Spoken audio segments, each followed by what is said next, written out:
Let me share with you an insightful story. Two monks, Yasmi and Nomi, are returning back to the monastery. On the way, they have to cross a river.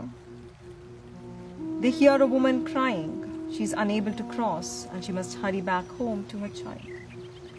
Yasmi reaches her and helps her cross.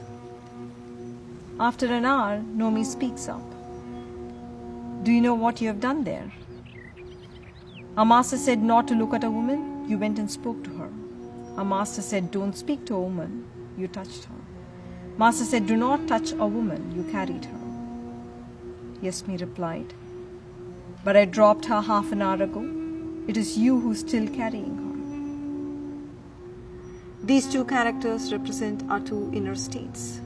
The suffering state, where our baseline mood is sadness, irritation, and anger. And the beautiful state, which is filled with wholeness, calm, joy, and courage. Yasmi represents a beautiful state. Nomi represents a stressful state. Nomi was agitated before the event, during the event, and after the event. His inner agitation led him to overcomplicate matters and act irrationally. Yasmi was present in action, and once the action was over, he left the event totally. There are only two states in which any human being on this planet lives. Whether you are a Christian, Muslim, Hindu, Buddhist, anyone in this world, we only experience life from two states. One is a suffering state, the other is a beautiful state. Now in suffering states, you are experiencing your relationships or whatever you're doing from stressful states. You are anxious, you are stressed, you are in anger, you are in fear.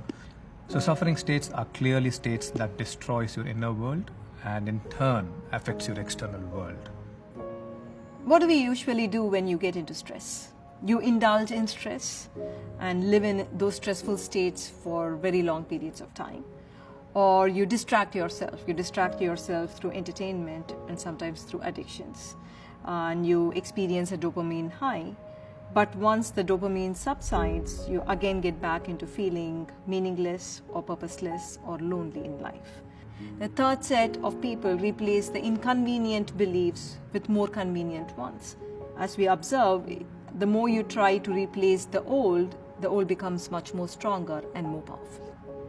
Whereas on the other hand, beautiful state are states where you experience love, joy, connection, and you are also very, very clear about what you want to do with your life. This journey is not limited to a spiritual seeker. This journey is for anyone and everyone who wants to live a beautiful life. It is unfortunate that our society, our education system, our parents have not brought attention to our inner state. They never felt it was important to live in a beautiful state. That has not been part of the education. It is all about showing, about achievement, about having things and people. It's about position. But very little effort or very little attention has been brought to how we feel. As we move past life, as we move past the experiences of rejection, of loss, of separation, and as we move through suffering, we really do not know what to do with that suffering state.